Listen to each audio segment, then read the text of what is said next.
अध्याय देवासुर संग्राम। श्री शुकदेव जी कहते हैं, परीक्षित, यद्यपि दानवों और दैत्यों ने बड़ी सावधानी से समुद्र मंथन की चेष्टा की थी, फिर भी भगवान से विमुख होने के कारण उन्हें अमृत की प्राप्ति नहीं हुई। राजन, भगवान ने समुद्र को मथकर अमृत निकाला और अपने निजजन देवताओं को पिला दिया। फिर सबके देखते देखते वे गरुड़ पर सवार हुए और वहां से चले गए। जब दैत्यों ने देखा कि हमारे शत्रुओं को तो बड़ी सफलता मिली, तब वे उनकी बढ़ती सह न सके। उन्होंने तुरंत अपने हथियार उठाए और देवताओं पर धावा बोल दिया। इधर देवताओं ने एक तो अमृत पीकर विशेष शक्ति प्राप्त कर ली थी और दूसरे उन्हें भगवान के चरण कमलों का आश्रय था ही। बस वे भी अपने अस्त्र शस्त्रों से सुसज्जित हो दैत्यों से भिड़ गए। परीक्षित, क्षीर सागर के तट पर बड़ा ही रोमांचकारी और अत्यंत भयंकर संग्राम हुआ। देवता और दैत्यों की वह घमासान लड़ाई ही देवासुर संग्राम के नाम से कही जाती है। दोनों ही एक दूसरे के प्रबल शत्रु हो रहे थे। दोनों ही क्रोध से भरे हुए थे। एक दूसरे को आमने सामने पाकर तलवार, बाण और अन्य अनेकानेक अस्त्र शस्त्रों से परस्पर चोट पहुंचाने लगे। उस समय लड़ाई में शंख, तुरही, मृदंग, नगारे और डमरू बड़े जोर से बजने लगे। हाथियों की चिंगार, घोड़ों की हिनहिनाहट, रथों की घरघराहट और पैदल सेना की चिल्लाहट से बड़ा कोलाहल मच गया। रणभूमि में रथियों के साथ रथी, पैदल के साथ पैदल, घुड़सवारों के साथ घुड़सवार एवं हाथी वालों के साथ हाथी वाले भिड़ गए। उनमें से कोई कोई वीर ऊंटों पर, हाथियों पर और गधों पर चढ़कर लड़ रहे थे, तो कोई कोई गौर मृग, भालू, बाघ और सिंहों पर। कोई कोई सैनिक गिद्ध, कंक, बगुले, बाज और घास पक्षियों पर चढ़े हुए थे, तो बहुत से तिमिंगल, मच्छ, शरभ, भैंसे, गैंडे, बैल, नीलगाय और जंगली सांडों पर सवार थे। किसी किसी ने सियारिन, चूहे, गिरगिट और खरहों पर ही सवारी कर ली थी। किसी किसी ने सियारिन, चूहे, गिरगिट और खरहों पर ही सवारी कर ली थी, तो बहुत से मनुष्य बकरे, कृष्णसार मृग, हंस और सुअरों पर चढ़े थे। इस प्रकार जल, स्थल एवं आकाश में रहने वाले तथा देखने में भयंकर शरीर वाले बहुत से प्राणियों पर चढ़कर कई दैत्य दोनों सेनाओं में आगे आगे घुस गए। परीक्षित, उस समय रंग बिरंगी पताकाओं, स्फटिक मणि के समान श्वेत निर्मल छत्रों, रत्नों से जड़े हुए दंड वाले बहुमूल्य पंखों, मोर पंखों, चमरों और वायु से उड़ते हुए दुपट्टों, पगड़ी, कलंगी, कवच, आभूषण तथा सूर्य की किरणों से अत्यंत दमकते हुए उज्ज्वल शस्त्रों एवं वीरों की पंक्तियों के कारण देवता और असुरों की सेनाएं ऐसी शोभायमान हो रही थी, मानो जल जंतुओं से भरे हुए दो महासागर लहरा रहे हों। परीक्षित, रणभूमि में दैत्यों के सेनापति विरोचन पुत्र बलि मय दानव के बनाए हुए वही हायस नामक विमान पर सवार हुए। वह विमान चलाने की जहाँ इच्छा होती थी वहीं चला जाता था। वह विमान चलाने वाले की जहाँ इच्छा होती थी वहीं चला जाता था। युद्ध की समस्त सामग्रियां उसमें सुसज्जित थी। परीक्षित, वह इतना आश्चर्यमय था कि कभी दिखलाई पड़ता तो कभी अदृश्य हो जाता। वह इस समय कहाँ है? जब इस बात का अनुमान भी नहीं किया जा सकता था, तब बतलाया तो कैसे जा सकता था। उसी श्रेष्ठ विमान पर राजा बलि सवार थे। सभी बड़े बड़े सेनापति उनको चारों ओर से घेरे हुए थे। उन पर श्रेष्ठ चमक डुलाए जा रहे थे और छत्र तना हुआ था। उस समय बलि ऐसे जान पड़ते थे जैसे उदयाचल पर चंद्रमा। उनके चारों ओर अपने अपने विमानों पर सेना की छोटी छोटी टुकड़ियों के स्वामी नमुची, शंबर, बाण, विप्रचिति, अयमुख, द्विमूर्धा, कालनाभ, प्रहेति, हेति, इलवल, शकुनी, भूत संताप, वज्रदंष्ट, विरोचन, हयग्रीव, शंकुशिरा, कपिल, मेघदुंदुभि, तारक, चक्राक्ष, शुंभ, निशुंभ, जंभ, उत्कल, अरिष्ट, अरिष्टनेमी, त्रिपुराधिपति, मय, पोलोम, काले और निवात कवच आदि स्थित थे। ये सब के सब समुद्र मंथन में सम्मिलित थे, परंतु इन्हें अमृत का भाग नहीं मिला, केवल क्लेश ही हाथ लगाता। इन सब असुरों ने एक नहीं अनेक बार युद्ध में देवताओं को पराजित किया था। इसलिए वे बड़े उत्साह से सिंहनाद करते हुए अपने घोर स्वर वाले शंख बजाने लगे। इंद्र ने देखा कि हमारे शत्रुओं का मन बढ़ रहा है, ये मदोन्मत्त हो रहे हैं। तब उन्हें बड़ा क्रोध आया। वे अपने वाहन ऐरावत नामक दिग्गज पर सवार हुए। उसके कपोलों से मद बह रहा था, इसलिए इंद्र की ऐसी शोभा हुई जैसे भगवान सूर्य उदयाचल पर आरूढ़ हो और उससे अनेकों झरने बह रहे हों। इंद्र के चारों ओर अपने अपने वाहन, ध्वजा और आयुधों की युक्त देवगण एवं अपने अपने गणों के साथ वायु, अग्नि, वरुण आदि लोकपाल हो लिए। दोनों सेनाएं आमने सामने खड़ी हो गई। दो दो की जोड़ियां बनाकर वे लोग लड़ने लगे। कोई आगे बढ़ रहा था तो कोई नाम ले लेकर ललकार रहा था, कोई मर्म भेदी वचनों के द्वारा अपने प्रतिद्वंदी को धिक्कार रहा था। बलि इंद्र से, स्वामी कार्तिक तारकासुर से, वरुण हेति से और मित्र प्रहेति से भिड़ गए। यमराज कालनाभ से, विश्वकर्मा मय से, शंबरासुर त्वष्टा से और सविता विरोचन से लड़ने लगे। नमुची अपराजित से, अश्विनी कुमार विरशपर्वा से तथा सूर्यदेव बलि के बाण आदि 100 पुत्रों से युद्ध करने लगे। राहु के साथ चंद्रमा और पुलोमा के साथ वायु का युद्ध हुआ। भद्रकाली देवी निशुंभ और शुंभ पर झपट पड़ी। परीक्षित, जंभासुर से महादेव जी की, महिषासुर से अग्निदेव की और वातापी तथा इलवल से ब्रह्मा के पुत्र मरीचि आदि की ठन गई। दुर्मर्ष की कामदेव से, उत्कल की मातृगणों से, शुक्राचार्य की बृहस्पति से और नरकासुर की शनैश्चर से लड़ाई होने लगी। निवात कवचों के साथ मरुदगण, कालेयों के साथ वशुगण, पौलोम के साथ विश्वदेवगण तथा क्रोधवशों के साथ रुद्रगण का संग्राम होने लगा। इस प्रकार असुर और देवता रणभूमि में द्वंद्व युद्ध और सामूहिक आक्रमण द्वारा एक दूसरे से भिड़कर परस्पर विजय की इच्छा से उत्साहपूर्वक तीखे तलवार और भालों से प्रहार करने लगे। वे तरह तरह से युद्ध कर रहे थे। भुषुंड, चक्र, गदा, रिष्ट, पट्टिश, शक्ति, उल्म, प्रास, फरसा, तलवार, भाले, मुदगर, परिक और भिंदी पाल से एक दूसरे का सिर काटने लगे। उस समय अपने सवारों के साथ हाथी, घोड़े, रथ आदि अनेकों प्रकार के वाहन और पैदल सेना छिन्न भिन्न होने लगी। किसी की भुजा, किसी की जंघा, किसी की गर्दन और किसी के पैर कट गए तो किसी किसी की ध्वजा, धनुष, कवच और आभूषण ही टुकड़े टुकड़े हो गए। उनके चरणों की धमक और रथ के पहियों की रगड़ से पृथ्वी खुद गई। उस समय रणभूमि से ऐसी प्रचंड धूल उठी कि उसने दिशा, आकाश और सूर्य को भी ढक दिया। परंतु थोड़ी ही देर में खून की धारा से भूमि आप्लावित हो गई और कहीं धूल का नाम भी न रहा। तदंतर लड़ाई का मैदान कटे हुए सिरों से भर गया। किसी के मुकुट और कुंडल गिर गए थे तो किसी की आंखों से क्रोध की मुद्रा प्रकट हो रही थी। किसी किसी ने अपने दांतों से होंठ दबा रखा था। बहुतों की आभूषणों और शस्त्रों से सुसज्जित लंबी लंबी भुजाएं कटकर गिरी हुई थी और बहुतों की मोटी मोटी जांघें कटी हुई पड़ी थी। इस प्रकार वह रणभूमि बड़ी भीषण दिख रही थी। तब वहां बहुत से धड़ अपने कटकर गिरे हुए सिरों के नेत्रों से देखकर हाथों में हथियार उठा वीरों की ओर दौड़ने और उछलने लगे। राजा बलि ने 10 बाण इंद्र पर, 3 उनके वाहन ऐरावत पर, 4 ऐरावत के 4 चरण रक्षकों पर और 1 मुख्य महावत पर, इस प्रकार कुल 18 बाण छोड़े। इंद्र ने देखा कि बलि के बाण तो हमें घायल करना ही चाहते हैं।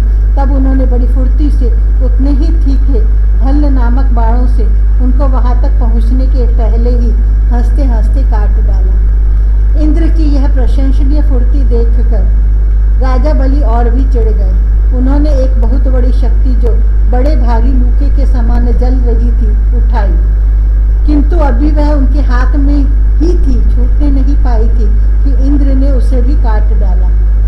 इसके बाद बलि ने एक के पीछे एक क्रमशः शूल, प्रास, तोमर और शक्ति उठाई, परंतु वे जो जो शस्त्र हाथ में उठाते इंद्र उन्हें टुकड़े टुकड़े कर डालते। इस हस्त लाघव से इंद्र का ऐश्वर्य और भी चमक उठा।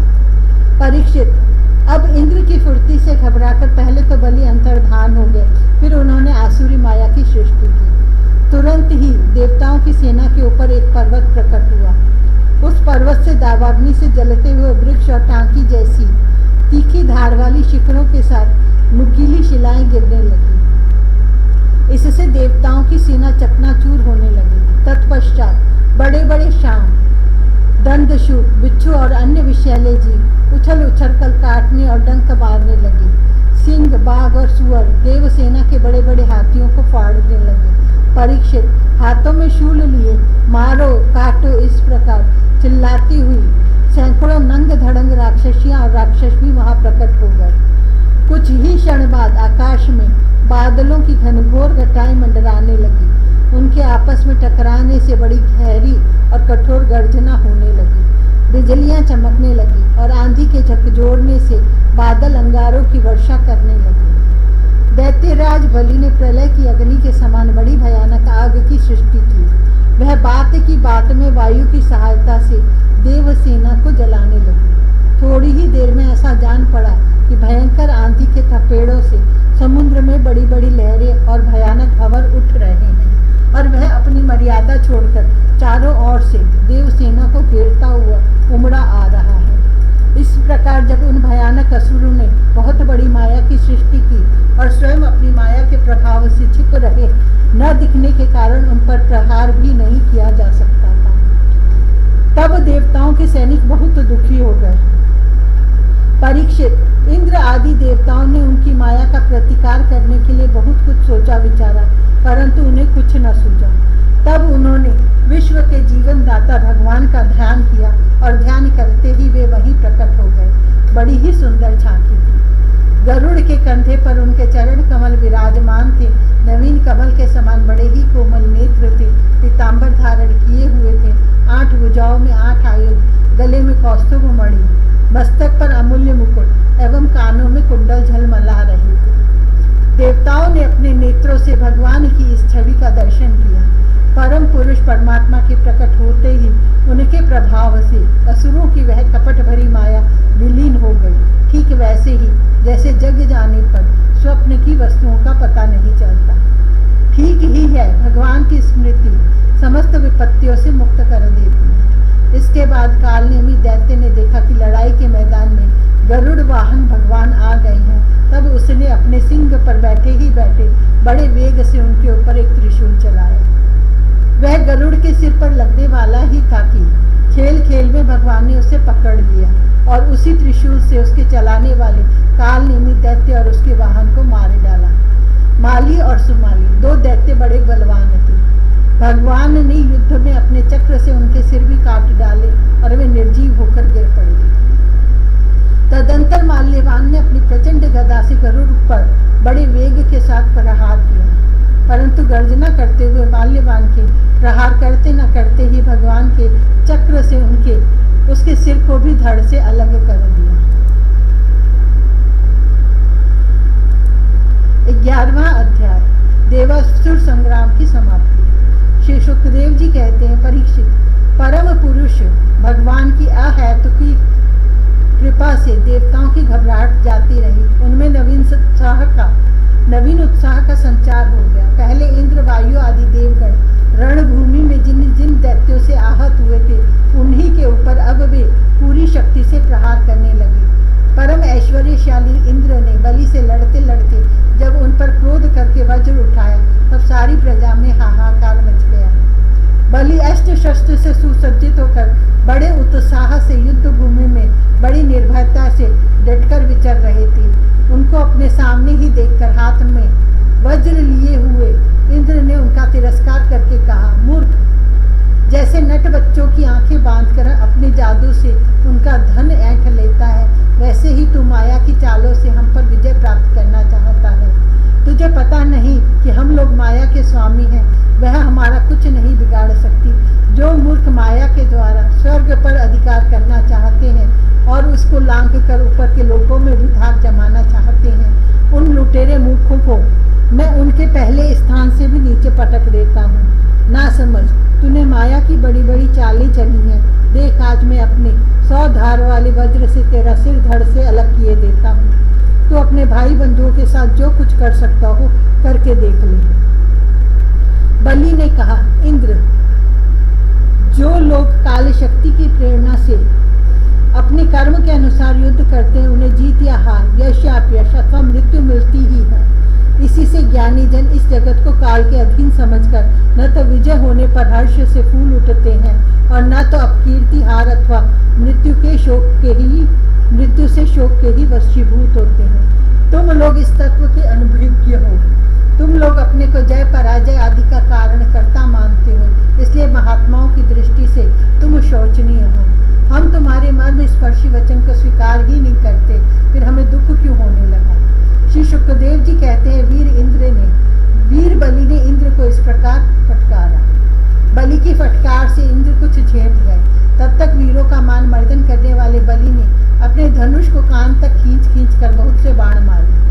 सत्यवादी देव शत्रु बलि ने इस प्रकार इंद्र का अत्यंत तिरस्कार किया। अब तो इंद्र अंकुश से मारे हुए हाथी की तरह और भी चिढ़ गए। बलि का आक्षेप वे सहन न कर सके। शत्रुघाती इंद्र ने बलि पर अपने अमोघ वज्र का प्रहार किया। उसकी चोट से बलि पंख कटे हुए पर्वत के समान अपने विमान के साथ पृथ्वी पर गिर पड़े। बलि का एक बड़ा हितैषी और घनिष्ठ मित्र जंभासुर था। अपने मित्र के गिर जाने पर भी उनको मारने का बदला लेने के लिए वह इंद्र के सामने आ खड़ा हुआ। सिंह पर चढ़कर वह इंद्र के पास पहुंच गया और बड़े वेग से अपनी गदा उठाकर उनके जत्रु स्थान पर हंसली पर प्रहार किया। साथ ही उस महाबली ने ऐरावत पर भी एक गदा जमाई। गदा की चोट से ऐरावत को बड़ी पीड़ा हुई। उसने व्याकुलता से घुटने टेक दिए और फिर मूर्छित हो गया। उसी समय इंद्र का सारथी मातली हजार घोड़ों से जुटता हुआ रथ ले आया और शक्तिशाली इंद्र ऐरावत को छोड़कर तुरंत रथ पर सवार हो गए। दामनव श्रेष्ठ जंभ ने रणभूमि में मातली के इस काम की बड़ी प्रशंसा की और मुस्कुराकर चमकता हुआ त्रिशूल उसके ऊपर चलाया। मातली ने धैर्य के साथ इस असह्य पीड़ा को सह लिया। तब इंद्र ने क्रोधित होकर अपने वज्र से जंभ का सिर काट डाला। देवऋषि नारद से जंभासुर की मृत्यु का समाचार जानकर उसके भाई बंधु नमुची, बल और पाक झटपट रणभूमि में आ पहुंचे। उन्होंने कठोर और मर्मस्पर्शी वाणी से उन्होंने इंद्र को बहुत कुछ बुरा भला कहा और जैसे बादल पहाड़ पर मूसलाधार पानी बरसाते हैं वैसे ही उनके ऊपर बाणों की झड़ी लगा दी। बल ने बड़े हस्त लाघव से एक साथ ही 1000 बाण चलाकर इंद्र के 1000 घोड़ों को घायल कर दिया। पाक ने 100 बाणों से मातली को और 100 बाणों से रथ के एक अंग को छेद डाला। युद्ध भूमि में यह बड़ी अद्भुत घटना हुई कि एक ही बार इतने बाण उसने चढ़ाए और चलाए। नमुची ने बड़े बड़े 15 बाणों से, जिनमें सोने के पंख लगे हुए थे, इंद्र को मारा और युद्ध भूमि में वह जल से भरे बादल के समान गरजने लगा। जैसे वर्षा काल के बादल सूर्य को ढक लेते हैं, वैसे ही असुरों ने बाणों की वर्षा से इंद्र और उनके रथ तथा सारथी को भी चारों ओर से ढक दिया।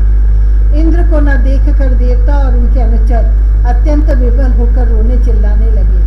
एक तो शत्रुओं ने उन्हें हरा दिया था और दूसरे अब उनका कोई सेनापति भी न रह गया था। उस समय देवताओं की ठीक वैसी ही अवस्था हो रही थी जैसे बीच समुद्र में नाव टूट जाने पर व्यापारियों की होती है। परंतु थोड़ी ही देर में शत्रु के बनाए हुए बाणों के पिंजड़े से घोड़े, रथ, ध्वजा और सारथी के साथ इंद्र निकल आए।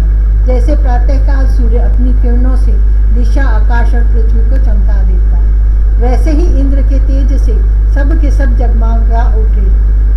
वज्रधारी इंद्र ने देखा कि शत्रुओं ने रणभूमि में हमारी सेना को रोंद डाला है। तब उन्होंने बड़े क्रोध से शत्रु को मार डालने के लिए वज्र से आक्रमण किया। परीक्षित, उस 8 धार वाली पैने वज्र से उन दैत्यों के भाई बंधुओं को भी भयभीत करते हुए उन्होंने बल और पाक के सिर काट लिए।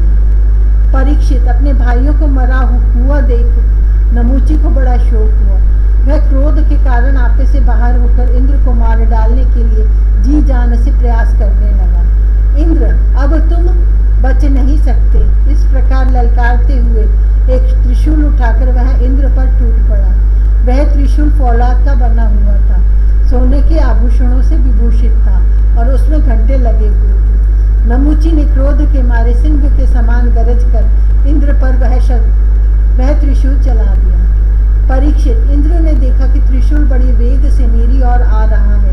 उन्होंने अपने बाणों से आकाश में ही उसके हजारों टुकड़े कर दिए और इसके बाद देवराज इंद्र ने बड़े क्रोध से उसका सिर काट लेने के लिए उसकी गर्दन पर वज्र मारा।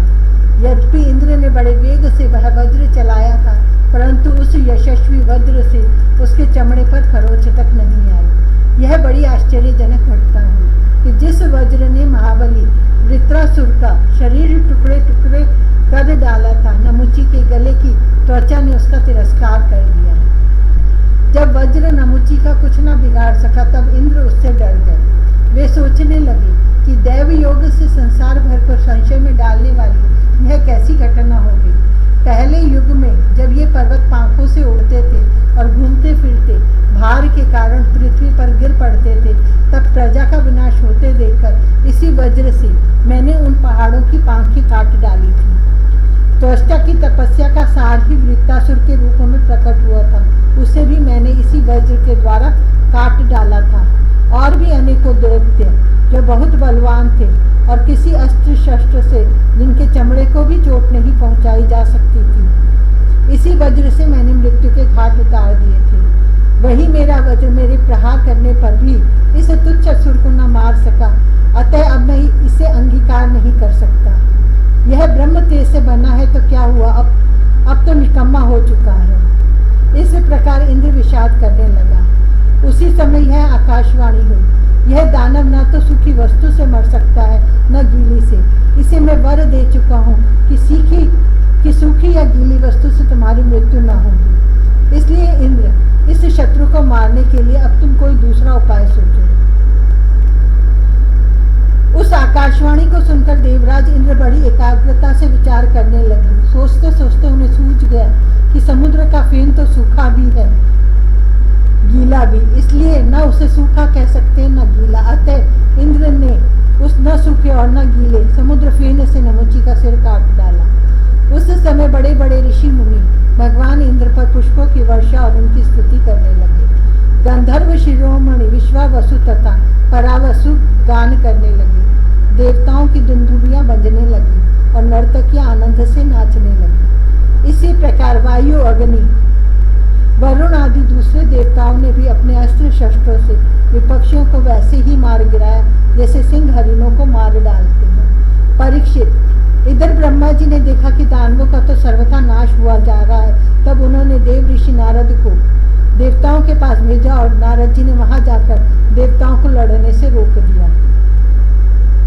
नारद जी ने कहा, देवताओं, भगवान की भुजाओं की छत्र छाया में रहकर आप लोगों ने अमृत प्राप्त कर लिया है और लक्ष्मी जी ने भी अपनी कृपा कोर से आपकी अभिवृद्धि की है, इसलिए आप लोग अब लड़ाई बंद कर दें।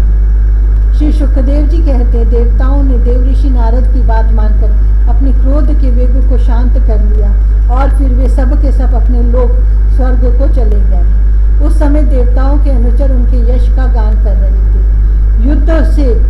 युद्ध में बचे हुए दैत्यों ने देव ऋषि नारद की सम्मति से वज्र की चोट से मरे हुए बलि को लेकर अस्ताचल की यात्रा की। वहां शुक्राचार्य ने अपनी संजीवनी विद्या से उन असुरों को जीवित कर दिया जिनके गर्दन आदि अंग कटे नहीं थे, बच रहे थे। शुक्राचार्य के स्पर्श करते ही बलि की इंद्रियों में चेतना और मन में स्मरण शक्ति आ गई। बलि यह बात समझते थे कि संसार में जीवन मृत्यु, जय पराजय आदि उलटफेर होते ही रहते हैं, इसलिए पराजित होने पर भी उन्हें किसी प्रकार का खेद नहीं